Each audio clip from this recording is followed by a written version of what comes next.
Bonjour et bienvenue dans une nouvelle exploration. En janvier 1998 signe le dernier épisode de la série animée Spider-Man l'Homme Araignée. Les fans du teaser devront se contenter d'une nouvelle série animée Spider-Man Unlimited, une aventure différente où Spidey part dans l'espace avec un nouveau costume technologique et qui combat les symbiotes Venom et Carnage. Une série globalement passée inaperçue, mais pendant l'automne 1999, Sam Raimi, l'homme derrière la saga Evil Dead, commence à travailler sur une idée qui le hante depuis longtemps. Et bah il est pas le seul, la société Sony elle aussi tente de relancer une idée de film qui prend la poussière depuis les années 80. Ensemble ils arrivent à débloquer cette situation et annoncent un film, pas n'importe lequel, un film qui avec le Blade de Stephen Norrington va devenir l'un des films les plus représentatifs du film de super-héros des années 2000. C'est l'heure de parler du Spider-Man le plus culte.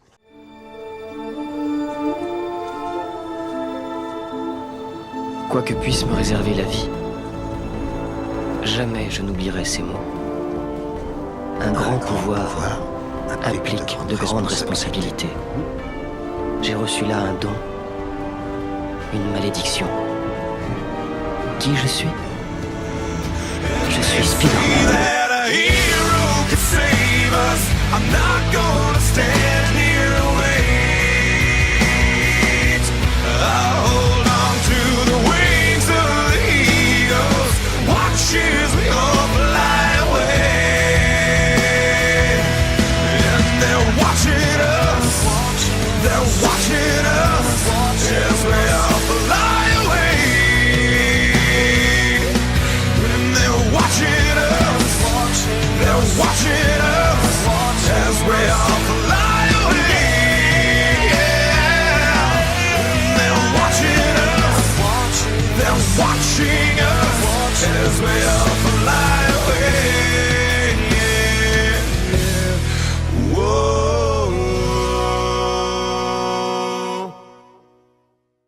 Ce Spider-Man est à ce jour le plus populaire, il est joué par Tobey Maguire, mais avant de présenter son univers, on va mettre un petit peu de contexte.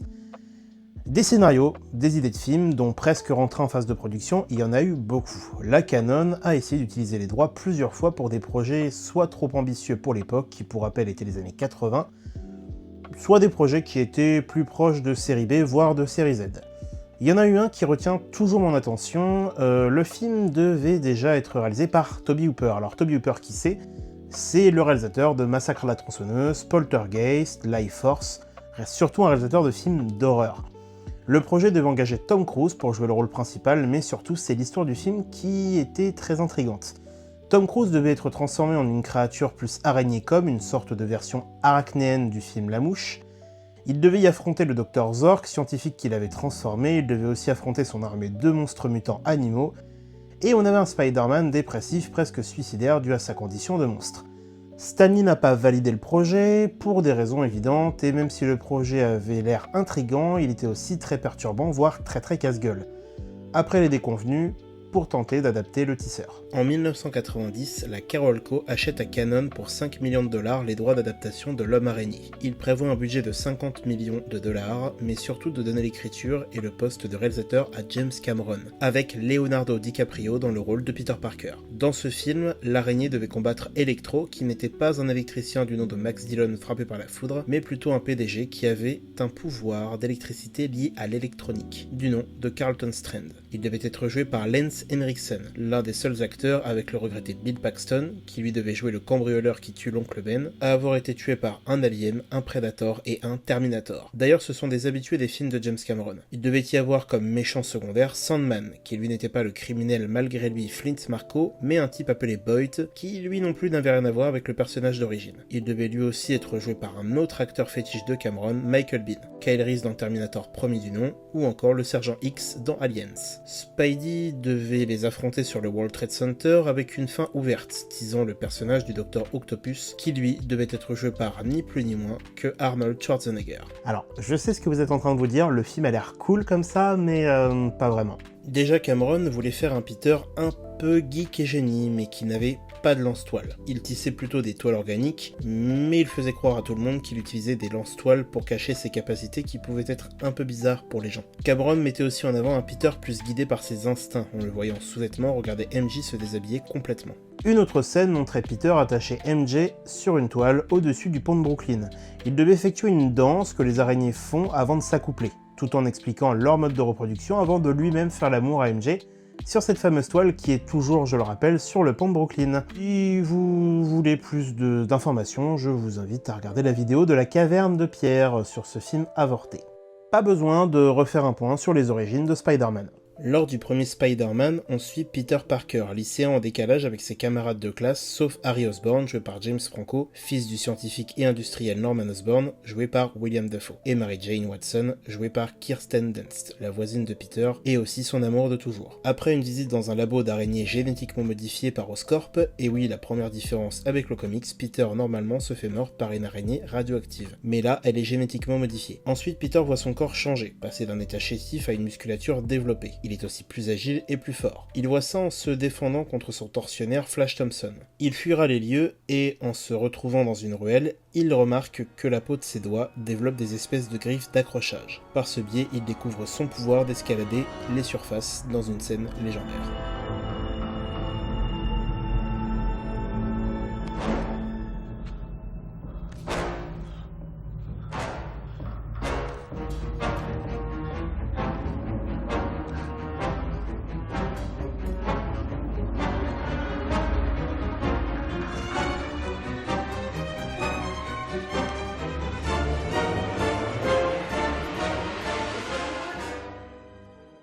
Il découvre ensuite sa capacité à tisser des toiles organiques. Deuxième différence, normalement Spidey utilise des lance-toiles, mais là il s'agit de toiles organiques, c'était déjà le cas dans la version de James Cameron. Même s'ils ont été inclus, mais finalement retirés du montage. Pour impressionner MJ, Peter souhaite faire un match de catch amateur pour remporter 3000 $, afin d'acheter une belle voiture de sport. Il décide alors de se créer un personnage avec un costume. La suite est la même que dans les comics, un voleur vole la recette du combat, Peter le laisse partir car il ne voit pas en quoi c'est son problème, seulement pour que son oncle soit tué par le voleur en question. Peter comprend qu'un grand pouvoir implique de grandes responsabilités. Ce qui est du reste du film ou des suites, je développerai en parlant de l'entourage et les ennemis de Spider-Man.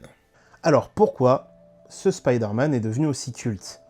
Bien déjà, Tobey Maguire, tout simplement.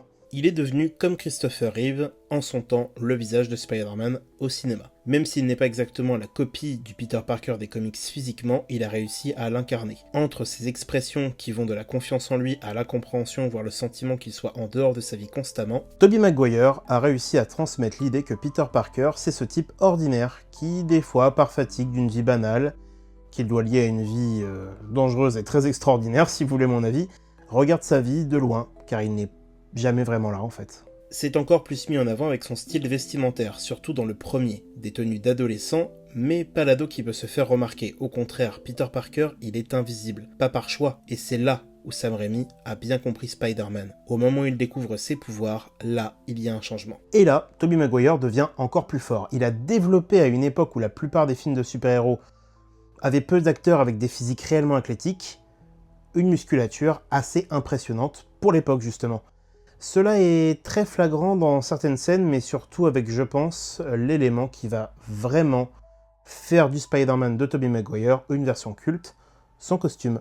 Il est culte, que ce soit celui du premier film ou encore le second qui possède des petites variations par rapport au premier. Que ce soit la teinte du costume qui lui permet d'avoir des couleurs plus sombres dans l'obscurité, mais qui deviennent éclatantes lors des scènes en plein jour. Les toiles d'araignée en relief sur le costume et les lentilles avec le design pointu, magnifique.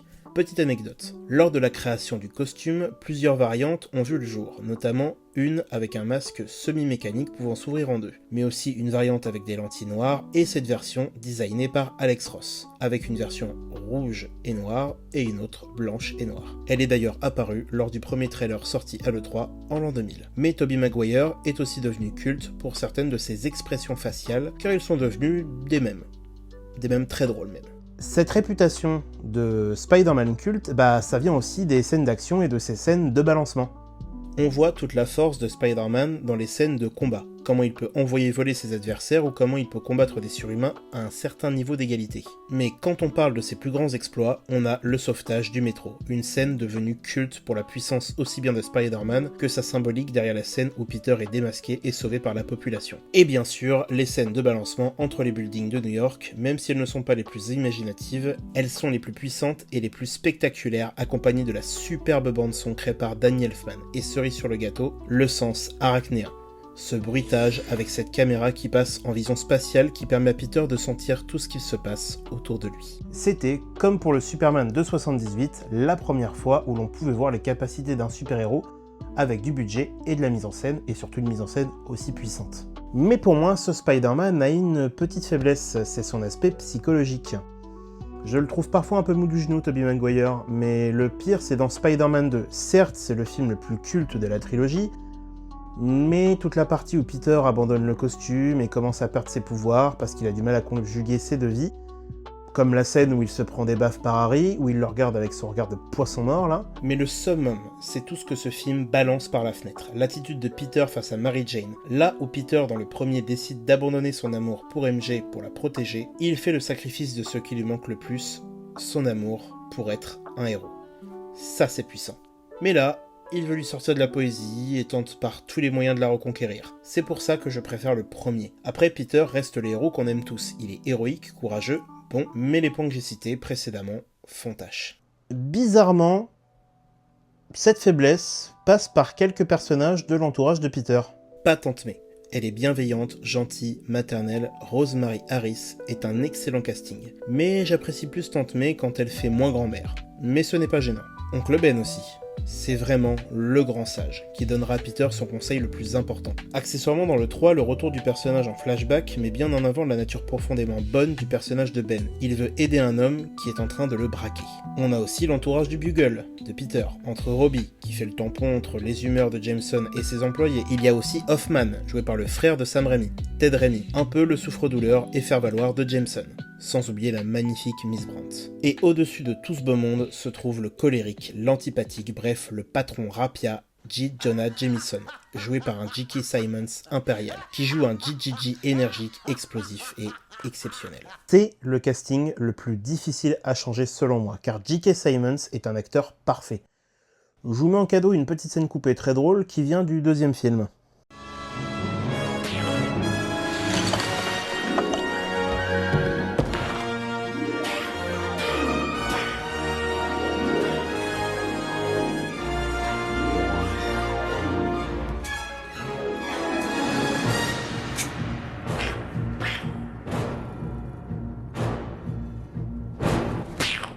Mais le personnage a une scène qui prouve que ce patron Gripsou n'est pas si mauvais qu'on le pense. L'ennui, c'est que vous ne faites confiance à personne. Mais si, à mon barbier. Vous vous prenez pour son avocat? Allez, dehors. Qu'il me fasse un procès pour devenir riche comme tout le monde. C'est comme ça que ce pays est devenu...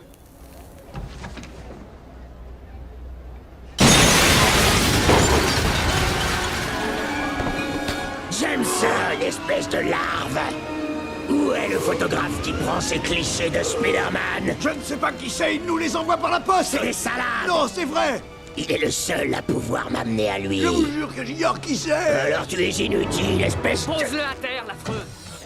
Il aurait pu donner le nom de Peter, mais il a préféré prendre des coups à sa place. J'ai oublié de citer Ursula, le petit cœur d'amour. Une femme gentille et mignonne. On aimerait que Peter fasse sa vie avec, mais il a qu'un seul amour. La MJ de Kirsten Dunst est une tête à claque. Dans le premier ça va, elle est gentille, elle aimerait être actrice, mais bosse dans un diner, elle sert surtout de fille en détresse. Mais dans le 2, là, ça commence à être un petit peu relou. Mais ça va. Le 3, là par contre, elle est vraiment lourde. Vraiment un gros gâchis, surtout quand on voit le Love Interest du prochain Spider-Man au cinéma. Et comment ne pas parler des ennemis de ce Spider-Man? Bon, je vais sortir Eddie Brock parce que Topher Grace, ce n'est pas Venom. En plus, le personnage a des répliques vraiment faibles, comme celle-là. Méchant. T'imagines pas le bien. Voilà, 0 pointé. il y a Flint Marko, joué par un Thomas Hayden Church, tout en muscles. Il joue un Marko tiraillé par sa vie de criminel et sa vie de famille. Il a d'ailleurs les meilleures scènes du troisième film, comme la scène de sa reconstitution avec cette musique magnifique. Il y a aussi une belle scène coupée où il utilise ses pouvoirs pour voir sa fille sans se faire remarquer. Puis, enfin, la scène de fin où Peter et lui discutent. Mais j'avais pas le choix. On a toujours le choix. Tu avais le choix quand t'as tué mon oncle. Ma fille était mourante. J'avais besoin d'argent.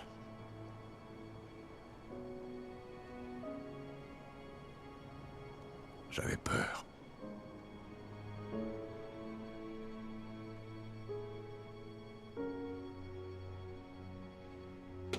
J'ai dit à ton oncle que tout ce que je voulais, c'était sa voiture. Qu'est-ce que c'est? J'ai besoin de ta voiture. Et là, il m'a dit que je devrais plutôt ranger mon arme et rentrer chez moi. Je me rends compte aujourd'hui qu'il essayait juste de m'aider.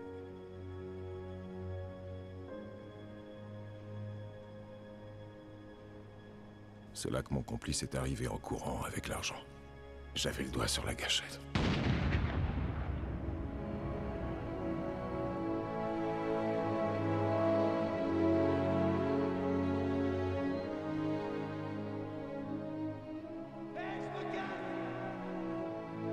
C'est horrible ce que je t'ai fait. J'en ai eu des nuits blanches à me demander comment changer le passé.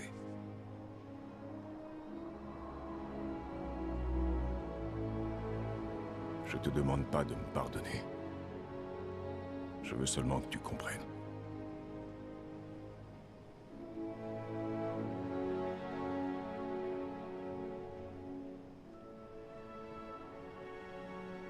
J'ai fait des choses horribles, moi aussi.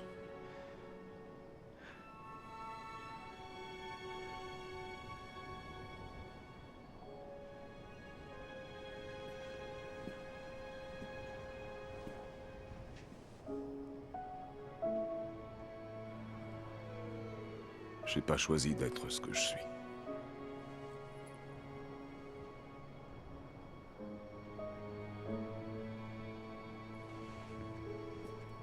Tout ce qui me reste aujourd'hui, c'est ma fille.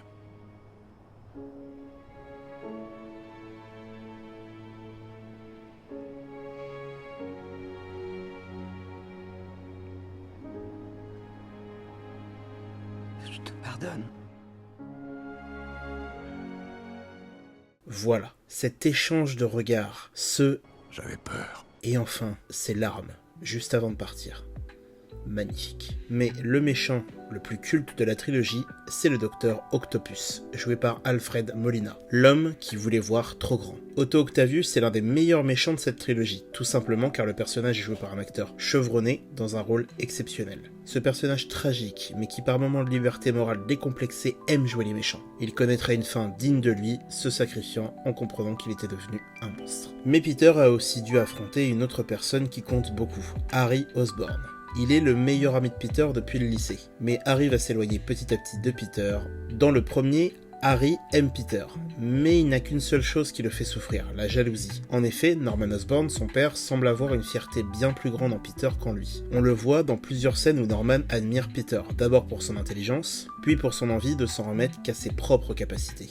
Puis dans le deuxième film, la rancune continue. Notamment parce que Peter continue de prendre des photos de Spider-Man, alors qu'il croit que Spider-Man a tué son père. Et le troisième film, Harry décide enfin de tenter de se venger sur Peter, après avoir appris son identité secrète, avec le sérum et les gadgets de son père, devenant le nouveau Bouffon Vert. Mais lors du dernier combat entre Venom, Sandman et Spider-Man, il rejoint son ami afin de vaincre les deux méchants, et enfin se sacrifie pour lui. Mais le méchant de cette saga, celui qui est LE méchant, au point où il est devenu l'adversaire principal du film Spider-Man No Way Home, le film d'un autre Spider-Man, et il donne d'ailleurs beaucoup de fil à retordre à Tom Holland, le Bouffon Vert. Norman Osborn. Willem Dafoe en grande forme, que ce soit en Norman, qui est certes parfois dur avec son fils et fier de Peter. Un homme tiré à 4 épingles qui tente de dépasser sa condition d'être humain pour un avenir meilleur, mais qui va créer un être abominable, le Bouffon Vert, sa seconde personnalité malfaisante. J'ai eu une autre anecdote, Willem Dafoe a porté un dentier pour avoir des dents parfaites et alignées quand il est en Norman Osborn, mais en Bouffon Vert ce sont ses vraies dents à lui. Et je dois vous faire un aveu, c'est mon méchant préféré de la saga. Il est une menace physique car depuis le début où l'on montre Spider-Man plus fort que la plupart des criminels dans son premier film, et c'est le premier à se montrer fort, voire plus fort que Peter. Il arrive même à lui mettre une raclée lors du combat final, mais c'est aussi un adversaire très intelligent, capable d'utiliser la stratégie, la manipulation pour vaincre Spider-Man. Il est aussi le reflet de cette sensation d'être supérieur que pense Norman. Il se voit comme un être quasi divin et il veut que Peter et lui soient alliés, car lui aussi est un être exceptionnel, ce que Peter refuse et ce que le Bouffon ne supporte pas. Cet antagoniste est génial, c'est pour ça que c'est mon préféré. Il est méchant au point d'en être vicieux. Sa voix, son thème musical, son rire et bien sûr tous ses gadgets. J'apprécie tellement ce personnage que dans le jeu adapté du premier film, il y a un moyen de jouer le Bouffon Vert dans la campagne principale. Et je joue beaucoup avec lui, même si j'adore toujours Spider-Man. En bref, le Spider-Man de la saga de Sam Raimi est devenu une vraie légende.